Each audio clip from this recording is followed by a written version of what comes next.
ఏమైపోయింది మంచికి రాను అవసరానికి కోరికకి తేడా తెలియకుండా పోయింది. 20,000 శాలరీ 2 కోట్లు. ఈ రెండు ముందు అన్లాక్ చేయండి, ఎంత డబ్బని ఇలా చేయదు guaranteed. Within 1 week car అమ్మేశాను, బైక్ అమ్మేశాను, ఇన్స్టిట్యూట్ అమ్మేశాను, ఇన్స్టిట్యూట్లో వస్తువులు అమ్మేశాను, అన్నీ అమ్మేసి వచ్చిన డబ్బులు ఎవడెవడైతే నన్ను క్వశ్చన్ చేస్తారో వాళ్ళందరికీ ఇచ్చేసాను. మిగిలిన డబ్బులు నా దగ్గర. మన పాత సినిమాలో సితారా సినిమాలో శరత్ బాబు పైకి జమీందార్ కోట్ వేసుకుని లోపల అప్పులు చేసి వచ్చి మరి దానాలు చేస్తుంటారు. That is sunk cost thanks.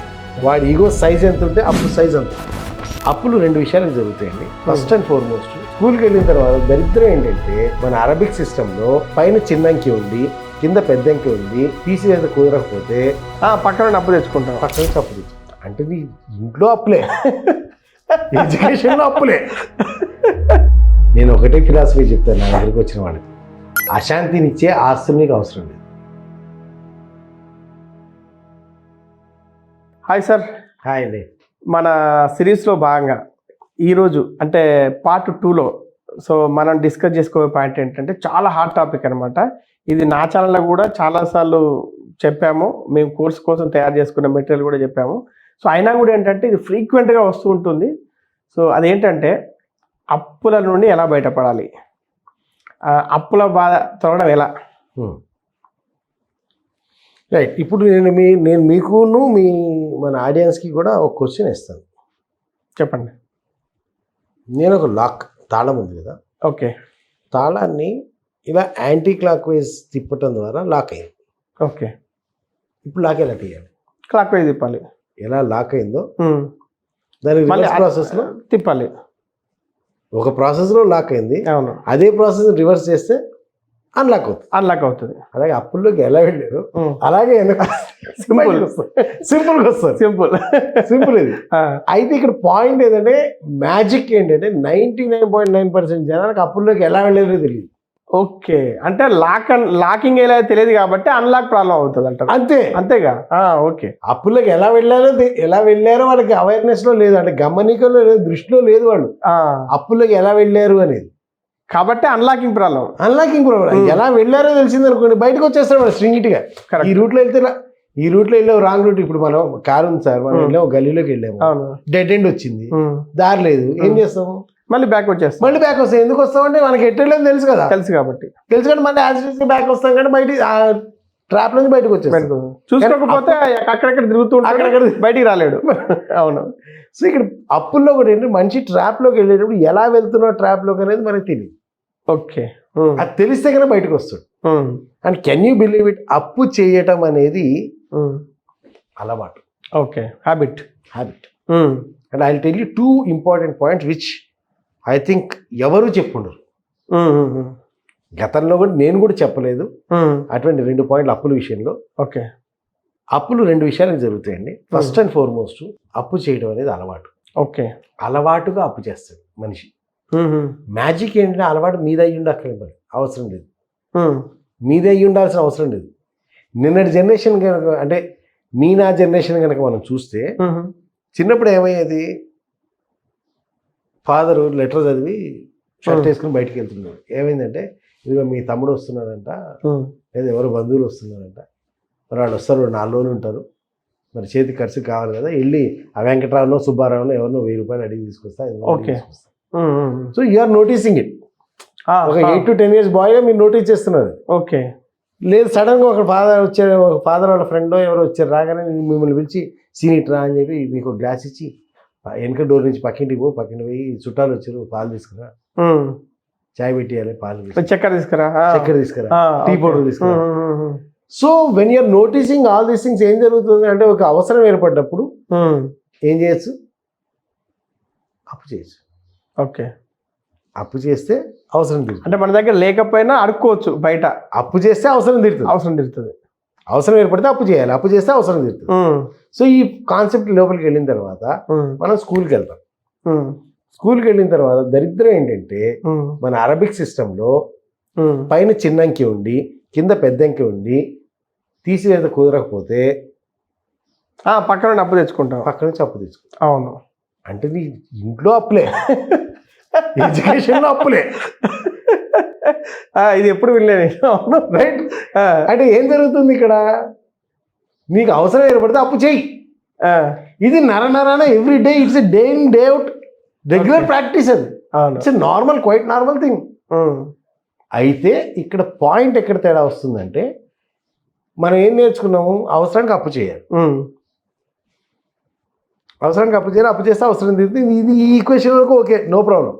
కానీ ఈ అవసరం అనే డెఫినేషన్ చూసారా, ఇది మారిపోయింది.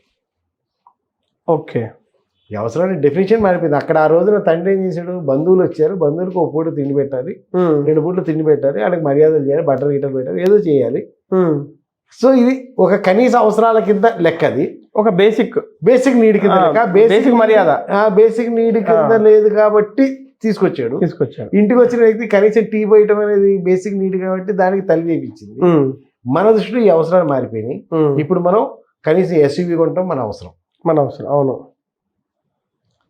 నెలకు సంవత్సరానికి ఒకసారి ఫారిన్ ట్రిప్ వెళ్ళడం మనకు అవసరం. ఇంట్లో పెద్ద పెద్ద గ్యాజెట్లు ఉండడం మనకు అవసరం లేకపోయినా ఐఫోన్ కొనడము అవసరం. అవన్నీ అవసరాలు అయిపోయినాయి. అవును. ఈ అవసరాలకి అంటే నిజంగా ఈ అవసరాలు లేదా అనే తేడా మనకి తెలియకపోవడం వల్ల అంటే ఇక్కడ ఏమైపోయింది, మనిషికి రాను అవసరానికి కోరికకి తేడా తెలియకుండా పోయింది. అక్కడ మీరు గమనించారా, నీడ్స్ అండ్ వాంట్స్. సో తల్లి గారి తండ్రి నీడ్స్ కి అప్పు చేశారు, వీళ్ళు ఏం చేస్తున్నారు, వాంట్స్ అప్పు చేస్తున్నారు. Because they assume want as a need. కోరికను అవసరంగా భ్రమిస్తున్నాడు వీడు. కరెక్ట్. కోరికను అవసరం. అరే ఇప్పుడు మనం 2 లక్షలు ఎయిట్ సంపాదిస్తున్నాం, 2 లక్షలు సంపాదిస్తున్నాం పోయి సాఫ్ట్వేర్, కనీసం మనకి ఈ దగ్గర 20 lakhs కార్లు అయితే ఎట్లా? అవును. ఇది ఐఫోన్ లేకపోతే ఎలా? ఐఫోన్ లేకపోతే ఎలా? అది ఐఫోన్ కొత్త మోడల్, ఇంకా 15 వాడుతున్నావా? 17 వచ్చేసింది, ఇంకా 15 వాడుతున్నావు. మళ్ళీ అందులో ప్రో మ్యాక్స్ వాడాలి. అవును. అంటే ఈ సంవత్సరం నువ్వు ఎక్కడికి వెళ్ళలేదా? అదేంటి ఎప్పుడు ఇంట్లో కూర్చుంటా, అప్పుడప్పుడు వెళ్ళాలి అని మళ్ళీ ఒక ఉచిత సలహాలు. సో అది వాడు చేయకపోతే పోనీ వీడు అవసరానికి ఎట్లా డబ్బులు లేవు కదరా అనుకుంటే వెంటనే ఫోన్ వస్తుంది, సార్ మేము పర్సనల్ లోన్ ఇస్తాం సార్ మేము క్రెడిట్ కార్డ్ ఇస్తాం సార్, మేము ఈ అప్పులు ఇస్తాం సార్, మేము అది ఇస్తాం సార్, ఇది ఇస్తాం సార్, 0 డౌన్ పేమెంట్ సార్, మీరు చేయండి సార్. అంటే ఇక్కడ ఏమైతుంది, ఈ కోరికకి అవసరానికి ఇది తేడా తెలియట్లేదు. పక్క నుండి ఇవి ఇస్తాము, మేము మీకు చేసేస్తామని చెప్పి చేస్తున్నాడు. సో వీడు ఏం చేస్తున్నాడు అంటే ఎక్కడ చేస్తున్నాడు, ఎందుకు చేస్తున్నాడు అనే అవసరం మైండ్ సెట్ లాంటి ఒక మైకల్ లాంటిది, కానీ ఆ మైకల్తో లోపలికి వెళ్తున్నాడు. అవును, ట్రాప్లో. ఇక్కడ నేను చెప్పే రెండో పాయింట్ వస్తుంది. దిస్ ఈజ్ 1, ఏది అలవాటు. రెండోది, ఈ అలవాటు ఎందుకు ఏర్పడుతుందంటే ఎనీ పర్సన్, మీకు తెలిసిన వాళ్ళు ఎవరైనా చూడండి, ఎవడైనా సరే అప్పుల పాలయ్యాడంటే వాడు అప్పు size is directly proportional to his ego size. Okay, అప్పు size is directly proportional to ego size. Okay, వాడి ఈగో సైజ్ ఎంత ఉంటే అప్పు సైజ్ ఎంత ఉంటుంది. కరెక్ట్. ఐ వాజ్ షాక్డ్ అనమాట ఫస్ట్ టైం నేను స్టడీ చేస్తుంటా కదా. ఏంటి ఇట్లా సడన్ గా నాకు ఫ్లాష్ వెలిగింది. అంటే ఒక దగ్గర క్లూ వచ్చింది, ఆ క్లూ వచ్చిన తర్వాత దాన్ని ప్రాసెస్ చేస్తే నాకు క్లారిటీ వచ్చింది. షాక్డ్ అనమాట. ఈగో పెరిగితే అప్పు పెరుగుతుంది. కరెక్ట్ సార్, అది అవును. నీ అప్పు ఏదైనా ఉన్నది ఈగో కోసమే అప్పు చేస్తావు. ఈగో అవసరానికి అప్పు చెయ్యవు, ఈగో కోసమే అప్పు చేస్తావు. ఆ ఈగో అనేది లేని రోజున అవసరాన్ని చంపేస్తావు కానీ అప్పు చేయవు. ఎగ్జాక్ట్లీ. సో ఇప్పుడు నువ్వు ఎస్యూవీ కొనాలి, అవసరాన్ని చంపేస్తావు ఈగో లేకపోతే. అవును, ఈగో ఉందనుకోండి, వాడు 20 లక్షల కారు కొన్నాడు, నీ 30 లక్షల కారు కొంటా. అవును, నేనేంటో చూపిస్తా. వాడు 50 ఇంచ్ టీవీ కొంటే వీడు 75 ఇంచ్. పక్కింట్లో సార్, ఇప్పుడు నేను ఒక వెళ్ళాను, అది ఏంది, వాళ్ళు కొత్త ఇల్లు కడుతున్నారు అనమాట. వాళ్ళు ఏంటంటే డిస్కషన్ 50 ఇంచ్ టీవీ పెడదామంటే పక్కింట్లో 50 ఇంచ్ ఉంది, మనం 75 తీసుకుందాం. మళ్ళీ ఎంత రూమ్, ఎంత 10x10 room. So this is ego కదా. Correct, ego. దానికోసం మళ్ళీ అప్పు చేయడం. ఈగోని అకామిడేట్ చేయాలంటే నీ సంపాదన సరిపోదు. The most worst thing is అవసరాలకి నీకు ఎంత సంపాదన అయినా సరిపోతుంది, కానీ నీ ఈగోని అకామిడేట్ చేయడానికి ప్రపంచంలో ఉన్న సంపద అంతా సరిపోదు. సో ఈ 2 ఫ్యాక్టర్స్ ఉండటం వల్ల మనిషి slips in to the debt. Magic ఏంటంటే వృద్ధనారి పతివ్రత అంటారు, విన్నారు ఎప్పుడు? అవును, వృద్ధనారి పతివ్రత ఏంటి సార్ దాని మీనింగ్? అంటే వృద్ధులైన నారి అంటే స్త్రీ 60, 65, 70 ఏళ్ళ స్త్రీ. Okay, old women. ఆవిడ పాతివ్రత్యం గురించి మాట్లాడుతుంది. మొగలను చూడొద్దు, మొగలతో డీల్ చేయొద్దు. మరి ఈ వయసు అంతా ఇది చేసి వచ్చి ఉంటుంది. ఆ, ఆ, ఆ. ఈ వయసు అంతా చేసే చూడదు ఇప్పుడు వచ్చిన తర్వాత ఇప్పుడు పాత విరచ్చ గురించి మాట్లాడుతుంటది. Okay okay. ఓకే. అట్లా ఈ అప్పులు చేసేటోడు మొత్తం అప్పులు చేస్తాడు. అప్పులు చేసి ఇక వాడికి రూపాయి అప్పు పుట్టే అవకాశం ఉండదు. ఈ అప్పు అంటే ఎప్పుడు వస్తారంటే మీ దగ్గరికైనా నా దగ్గరికైనా చెప్తాను, మీ బ్లైండ్ చూడండి, 99% వాళ్ళు అలాగే వస్తారు. ఇక వాడికి కొత్త అప్పు పుట్టదు. కరెక్ట్. ఇంకెవడు అప్పులు ఇచ్చే స్థితిలో లేడు. ఏది అవును, బ్యాంక్ కానీ క్రెడిట్ కార్డు అంటే ఎవడైనా సరిగా వాడు కొత్తగా అప్పిచ్చే పొజిషన్ లో లేడు. అవును. 2, ఆల్రెడీ అప్పిచ్చిన వాడు వాడిని ఎప్పుడు ఇస్తావు అని పీడిస్తూ ఉంటాడు. 3, వాడి సంపాదన సైజుకి అప్పుల సైజుకి ఎక్కడ మ్యాచ్ కాదు. అవును. ఈ 3 సందర్భాల్లో వాడికి టోటల్ గా టైట్ అయిపోయి కాళ్ళు చేతులు అరెస్ట్ అయిపోయి ఇక వాడు రూపాయి కూడా అప్పులు చేయడం కుదరని పక్షంలో మన దగ్గరికి వచ్చేవంటే, సార్ అప్పులు చేయటంలో బాధ తెలుసుకున్నాను సార్, అందుకే అప్పులు చేయటం మానేశాను సార్. కరెక్ట్. నువ్వు మానేయలేదు నాయన, ప్రపంచం మానిపించింది. నువ్వు మానేలా, అప్పు ఇవ్వట్లేదు కాబట్టి నువ్వు ఆగావు. ఇప్పుడు ఎందుకు వచ్చావు నా దగ్గరికి? ఎవడు ఇవ్వట్లేదు, అడిగేవాడు సతాయిస్తున్నాడు. ఓకే. సో ఇక్కడికి వచ్చావు. Tell me this. ఇప్పుడు మీకు చెప్పాను, లాక్ ఎలా పడిందో తెలిస్తే లాక్ అన్లాక్ ఎలా చేయాలో తెలుసు. అవును. ఇప్పుడు చెప్పండి, లాక్ ఎలా పడింది? అవసరానికి కోరిక తేడా తెలియక లాక్ పడింది. అవును. ఈగో ఎక్కువ వల్ల లాక్ పడింది. అన్లాక్ ఏంటి? Leave your ego. మళ్ళీ ఇంకోటి ఏంటంటే, వీళ్ళు ఇప్పుడు మీరు చెప్పినట్టు ఈ యుగో సైజు అంటారు కదా, కొన్ని కేసెస్ సార్ 50,000 శాలరీ మరి నాకు ఫోన్ చేస్తుంటారు. ఇప్పుడు నాకు కాల్ మీ ఫోన్లో ఫోన్ చేస్తుంటారు, సార్ ఇట్లా అప్పులు అయినాయి అని. ఎంత మీ ఇన్కమ్ ఎంత? నాది 50,000 అట్లా శాలరీ వస్తుంది. ఎంత ఉంది అప్పుడు అంటే 20 లక్షలు. అదే 50,000 శాలరీకి 20 లక్షల అప్పు ఎందుకు సార్? మీరు ఈ రంగంలోకి ఎంతకాలం వచ్చి? నేను దాదాపు అదే corona, after corona. Okay. So మీకంటే 2 దశాబ్దాల సీనియర్. అవును. అవును. నేను చెప్తే మీకు 20,000 శాలరీ 2 కోట్ల, 20,000 శాలరీ 2 కోట్ల అప్పు. అయ్యో, నాకు వీడి మీద ఇది అల్టిమేట్, ఇది దురందరే. ఇది వీడి మీద ఆశ్చర్యం కలగలే, ఇచ్చిన వాడి మీద ఆశ్చర్యం కలిగి. ఏం చూసి ఇచ్చారు రా మీరు? అసలు కనీసం ఏం చూసి ఇచ్చారు మీరు? వీడి అదృష్టం ఏంటంటే తగిలిన వాళ్ళందరూ అట్లాంటి ఎరిబాగుల వాళ్ళే. అంటే వీడికి 20,000 శాలరీ, వీడు నాకు అప్పు ఎట్లా ఇస్తాడు, వీడు తిరిగి ఎట్లా తీరుస్తాడు అనే ఆలోచన కూడా లేకుండా ఇచ్చిన వాళ్ళే. ఓకే. నేను గ్యాప్ ఎదురు, నాకు గ్యాప్ చూపించిన ఆయన. ఇప్పుడు మన బ్లేడ్ హ్యాండిల్ దొరికితే దాన్ని పట్టుకుని తిప్పొచ్చు, గేమ్ అంతా తిప్పొచ్చు. సో నా దగ్గరకు అప్పుల కోసం వచ్చేవాడు కూడా ఈ గ్యాప్ కూడా లేకుండా వస్తాడు. అంటే ఏంటి, సరే సార్ నీకు ఇప్పుడు ఎంత టైం ఉంది, నీకు ఇంకెంత అప్పు క్రియేట్ అవుతుంది అంటే, ఫర్ ఎగ్జాంపుల్ మనకు 50 లక్షల అప్పు ఉంది సార్, నాకు ఇంకో 5 లక్షల అప్పు వరకు క్రియేట్ అవుతుంది అనుకున్నప్పుడు, ఈ 5 లక్షల మార్జిన్లో మనం ఈ 50 లక్షలు ఎలా గేమ్ తిప్పాలో ఒక ప్లాన్ చేయొచ్చు. లేదు వాడికి 3 నెలల గ్యాప్ ఉందంటే, ఈ 3 నెలల గ్యాప్లో మనం ఈ 50 లక్షలు ఎలా గేమ్ తిప్పాలో ప్లాన్ చేయొచ్చు.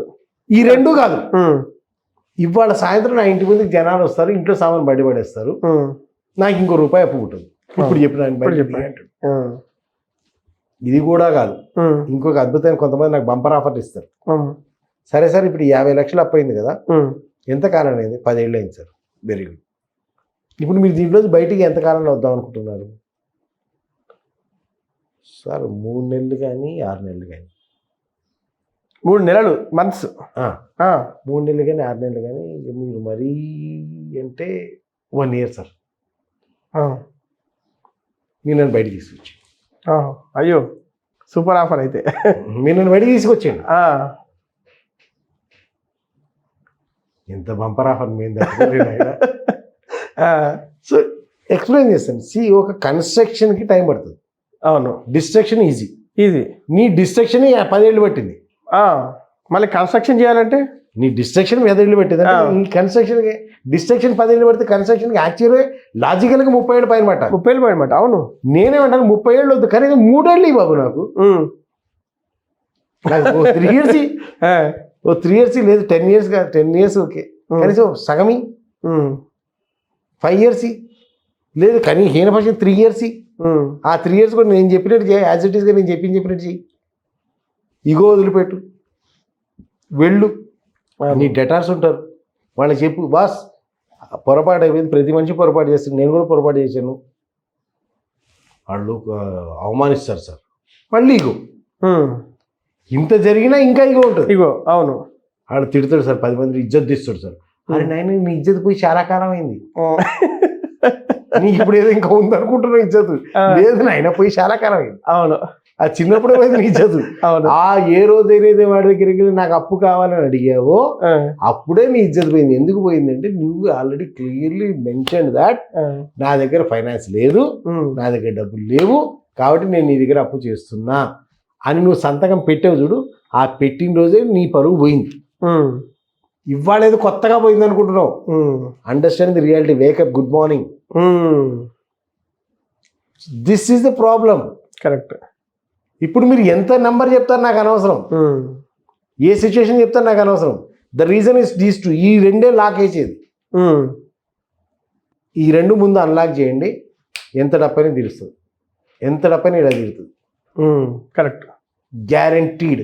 అవును, గ్యారంటీడ్. సోర్సెస్ లేకపోయినా సోర్సెస్ క్రియేట్ చేయొచ్చు. అంటే ఏదైనా చేయొచ్చు సార్. తర్వాత ఇంపాసిబుల్ టాస్క్ కూడా పాసిబుల్ చేయొచ్చు, ప్రొవైడెడ్ నువ్వు ఈ ఈగో పట్టుకుని ఉన్నంతసేపు, కోరికలకి అవసరాలకి మధ్య తేడా తెలియకుండా ఉన్నంతసేపు నీ అప్పు తీరదు, నువ్వు అప్పుల్లోంచి బయటికి రాలేవు. ఎందుకు అని చెప్పంటే ఈ స్టేజ్లో మీరు అన్నట్టు ఒక 50 లక్షల అప్పు ఉన్న స్టేజ్లో నీ గనక పొరపాటున ఒక 50,000 వస్తే, ఏదైనా నయానా భయానా మీకు లాంటోడో నాకు లాంటోడో చెప్పడం వల్ల ఒక 50,000 వస్తే, ఆ 50,000 ఆ 50 లక్షల అప్పులో వడ్డీ తీర్చడం కానీ, 50 లక్షల అప్పులు ఎవడో ఒకటికి చిన్నపాటి అప్పుల వాడికి అప్పు తీర్చడం అనే అవసరం కంటే నీ ఇంట్లో టీవీ తెచ్చుకోవడం అనే కోరిక నీకు బలంగా ఉన్నప్పుడు ఈ అప్పు ఎప్పటికీ తీరదు. You should have the judgement. ఆ జడ్జిమెంట్ లేక అప్పుల్లోకి వెళ్ళావు. ఇప్పటికి కూడా జడ్జిమెంట్ రాలేదనుకో, యు ఆర్ గాన్. సో అవసరమైతే నువ్వు వెనక్కి వెళ్ళగలగాలి. I tell you the recent fall down. మనకి 7 ఫాల్ డౌన్లో లాస్ట్ ఫాల్ డౌన్ ఉంది. నా లాస్ట్ ఫాల్ డౌన్, నా కారు ఉండే, బైక్ ఉండే, ఒక ఇన్స్టిట్యూట్ ఉండే, అన్నీ ఉన్నాయి. తర్వాత ఒక సడన్గా లైఫ్లో జర్క్ వచ్చింది. ఈ జర్క్ రాగానే ఏమైందంటే, ఈ జర్క్ వల్ల రాబోయే కొంత కాలం పాటు, ఒక 6 నెలల నుంచి 1 ఇయర్ పాటు నాకు జీరో ఇన్కమ్ ఉండే అవకాశం ఉంది. I can understand. The moment I could understand, already ఈఎంఐలు ఎక్కుతున్నాయి, అప్పుల వాడు వస్తున్నారు, క్రెడిట్ కార్డు వాడు, బ్యాంక్ వాడు, వాళ్ళందరూ న్యాచురల్ కదా. అప్పుడు మనకి ఇంకా ఇంత బుద్ధి రాలే. ఎప్పుడైతే నాకు యాంటిసిపేట్ చేశానో, విత్ ఇన్ 1 వీక్ కార్ అమ్మేశాను, బైక్ అమ్మేశాను, ఇన్స్టిట్యూట్ అమ్మేశాను, ఇన్స్టిట్యూట్లో వస్తువులు అమ్మేశాను, అన్నీ అమ్మేసి వచ్చిన డబ్బులు ఎవడెవడైతే నన్ను క్వశ్చన్ చేస్తారో వాళ్ళందరికీ ఇచ్చేసాను. మిగిలిన డబ్బులు నా దగ్గర అప్పులు కొన్ని ఉన్నాయి. ఆ అప్పులు వాళ్ళు ఎవర్రా అంటే నా ఫ్యామిలీ మెంబర్స్, నేను ఇచ్చినా ఇవ్వకున్నా పర్లేదు అనుకునేవాళ్ళు. అంటే నా దగ్గరకు వచ్చి నువ్వు ఇంత ఇవ్వాలి డబ్బులు, ఎప్పుడు ఇస్తావని అడగకుండా ఉన్న అప్పులు మాత్రమే ఉంచుకున్నాను, మిగతా అన్నిటి క్లియర్ చేశాను. నేను బస్సులు తిరగడం మొదలుపెట్టి. ఓకే. ఎప్పుడు I was already known across AP. Across AP తెలుసు. ఉభయ ఆంధ్రప్రదేశ్ జాయింట్గా ఉన్నప్పుడు నేను మొత్తం ఆంధ్రప్రదేశ్ తిరిగాను. నాకు ఆల్రెడీ కొంత నేమ్ అండ్ ఫేమ్ ఉండింది.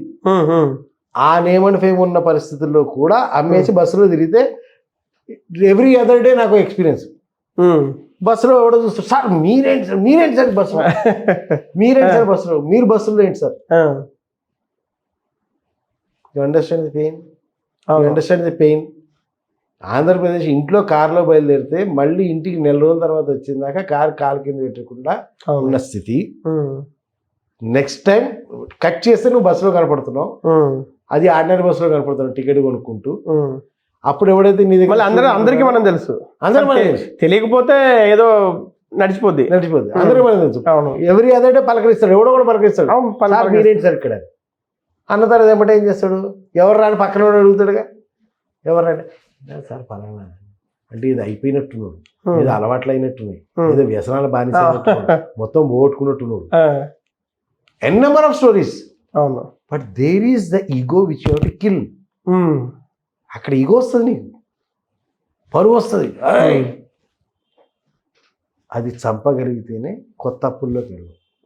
అంటే ఇప్పుడు నేను మనకు ఆడియన్స్కి చెప్పేది, ఈ ఈగో చంపుకోవటం అనేది నేను చెయ్యకుండా చెప్పట్లేదండి.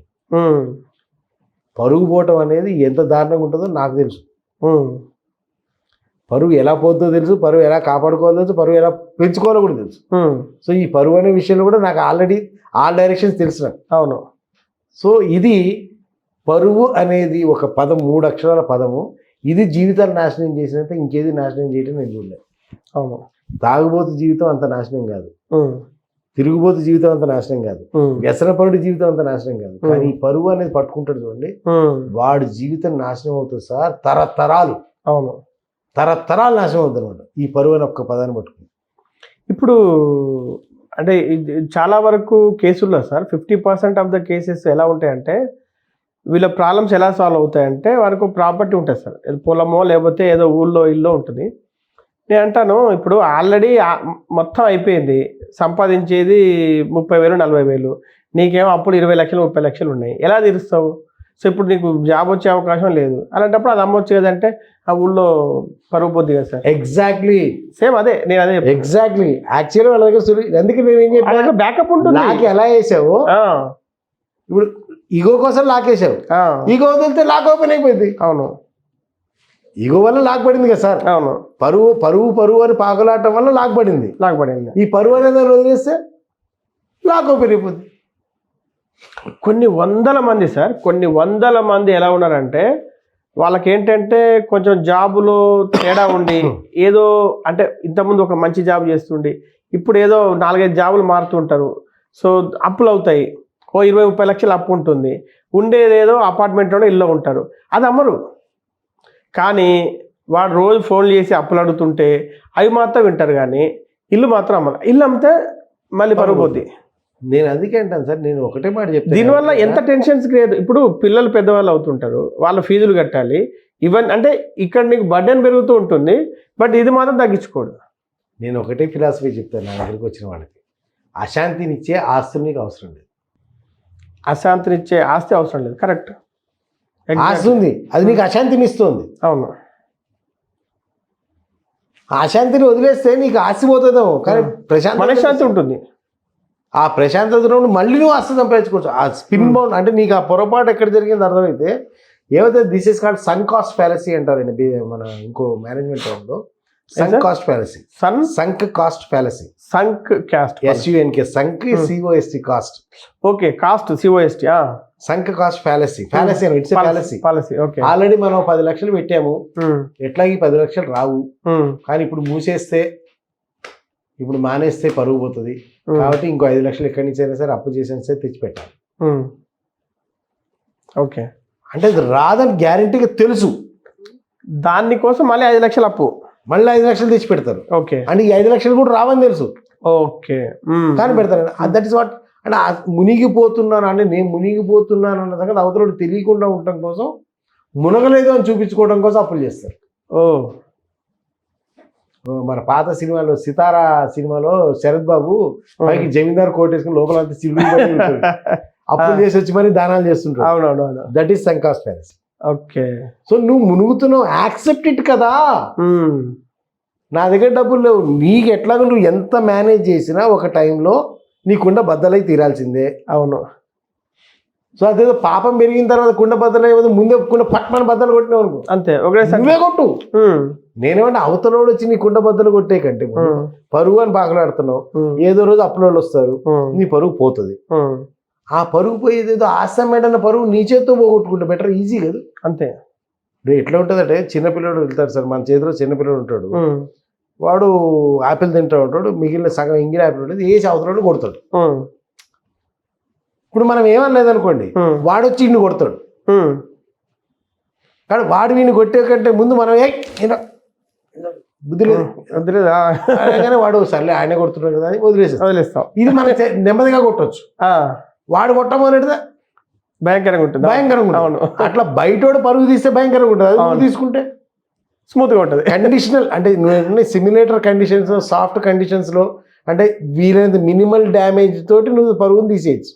అంతే, నీ కంట్రోల్ ఉంది కదా. అవును. మినిమల్ డ్యామేజ్ ఏం చెప్పొచ్చు, లేదండి ఇప్పుడు ఎవరు వ్యవసాయం చేయట్లేదు, మీరన్న ఎగ్జాంపుల్ చెప్పారు, ఎవరు వ్యవసాయం చేయట్లేదు, పొలం బీడుబడి ఉంది, అనవసరంగా పిల్లడికి ఏదో వ్యాపారం చేసుకుంటాడు, ఉద్యోగం అక్కడ ఇల్లు కొంటా అంటున్నాడు, దానికి ఎట్లా కావాలి, ఇది అప్పులు కూడా తీరినట్టు అవుతుంది.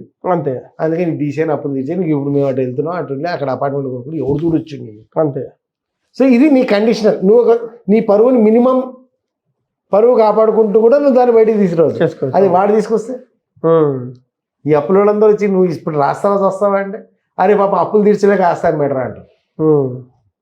ఆస్తి అమ్మేడు కూడా ఆశ రాసిచ్చాడు, అప్పులు తీరక ఆశ రాసి. అవును, అది నీకు డెఫినెట్గా ఒక స్టేజ్కి వెళ్తుంది. అక్కడికి వెళ్ళేలోపు నువ్వు చేసావనుకో, నువ్వు బద్దలు కొడితే తక్కువ సౌండ్తో బద్దలేదు. అవును, ఆడ బద్దలు కొడితే ఊరంతా తినిపించేది, తినిపిస్తుంది. అవును,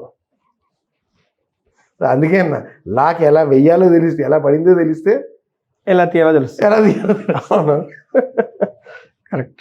సో ఇక్కడ జనరల్గా మీరు ఈ క్వశ్చన్ అడగంగానే మీరు కానీ ఆడియన్స్ కానీ దానికి ఒక ప్రాసెస్, ముందు ఇలా చేసుకోండి అని ప్రాసెస్ నేను ఇస్తానని, లేకపోతే మీకు ఇలాంటి మనీ ప్లానర్స్ ఇచ్చే ప్లాన్స్, ఈ ప్లాన్స్ అన్ని ఎక్స్పెక్ట్ చేసి ఉంటారు. అవును, but what I say, until unless ఈ కోర్ నేచర్ నీలో మారనంతసేపు అవును మీ ప్లాన్ వర్కౌట్ కాదు. అవును, నేను చెప్పిన ఈ కోర్ నేచర్ మారకపోతే, ఇంటర్నల్ గా వర్కౌట్ కాకపోతే ఎక్స్టర్నల్ గా మనం ఎంత చేసినా వర్కౌట్ కాదు. మీరు బ్రహ్మాండమైన ప్లాన్ ఇస్తున్న వాడికి అప్పుల బయటికి రావడం, కానీ ఇంటర్నల్ గా వాడు ఇక్కడ షిఫ్ట్ కాలేదు. కోరిక అవసరానికి తేడా, ఈగో వదులుకోవడానికి సిద్ధము, ఈ రెండు కనుక వాడు కాలేదు అనుకోండి, మీరు ఒక 10 రూపాయలు తెచ్చిపెట్టినా ఆ 10 రూపాయలు వాడు మళ్ళీ ఈగోకి ప్యాంపర్ చేసుకోవడానికి వాడతాడు, అయితే అప్పుకోవాడు. అవును, మీరేమనుకుంటారు, నేను మంచి స్ట్రాటజీ ఇచ్చాను, పర్ఫెక్ట్ ప్లాన్ ఇచ్చాను, అది ఇక్కడ ఇన్వెస్ట్ చేసుకొని ఇక్కడ నుంచి 10,000 వస్తాయి, ఈ 10,000 ఇక్కడ చేయరా, ఇది వడ్డీ కట్టరా, ఇది ఇదిరా, మీరు స్ట్రక్చర్డ్ ప్లాన్ సూపర్గా ఇస్తారు మీరు. అవును, గుడ్డిగా వెళ్తే అది వస్తుంది 100%. కానీ వీళ్ళ లోపల ఉన్న ఈగో ఆపరేట్ చేయనివ్వదు, వీళ్ళ లోపల ఉన్న గ్రీడ్ ఆపరేట్ చేయండి. అప్పుడు మీరు ఎంత గొప్ప ప్లాన్ ఇచ్చినా వీడు చెయ్యాలి కదా. అవును, వీడు చెయ్యాలి కదా. అవును, that is the problem. So నేనేమంటానంటే, go to the core, first ఈ కోర్ని క్లియర్ చేయండి. నేను ఎప్పుడు కూడా ఏం చేస్తానంటే, మీకు నా దగ్గరికి వచ్చినప్పుడు నేను ఈ కోర్ క్లియర్ చేస్తాను. కోర్ క్లియర్ చేస్తే ఇప్పుడు ఈ మైండ్ సెట్ క్లియర్ చేసిన తర్వాత జనాలు లా ఆఫ్ అట్రాక్షన్ నీకు ఈ లిమిటింగ్ బిలీఫ్స్ ఉన్నది చెప్పి లా ఆఫ్ అట్రాక్షన్ పనిచేయదు. నేను ఈ లిమిటింగ్ బిలీఫ్స్ క్లియర్ చేస్తాను. ఇప్పుడు నువ్వు ఎవడి లా ఆఫ్ అట్రాక్షన్ ఫాలో చేస్తావు, ఫాలో చెయ్యి, you will get results, you will get sustain. ఇది లేకుండా అది వెయ్యవనుకో, ఇప్పుడు నేను చెప్పినట్టు ఇన్నర్ క్లియర్స్. అందుకే నేను చెప్పింది 90% mind set, 10% physical action. Correct. Physical action మీరు చెప్పిన ప్లాన్ చేస్తాడు, ఓకే, కానీ 90% ఈగో ఎక్కడి నుంచి చంపుతాడు? ఈగో చంపాలి. కోరికకి అవసరానికి మధ్య తేడా తెలుసుకోవాలి. అవసరాలకి మాత్రమే వాడగలగాలి, కోరికలకి మాత్రం వాడకూడదు. మళ్ళీ 10% యాక్షన్ కోసము 90% టైం కేటాయిస్తారు. మళ్ళీ ఈ 90% మైండ్ సెట్ కోసం 10% టైం కూడా కేటాయించారు. 10% టైం కూడా కేటాయించారు. అది దట్ ఈస్ ద కోర్. అందుకే అన్న lock, unlock. Super concept sir, thank you.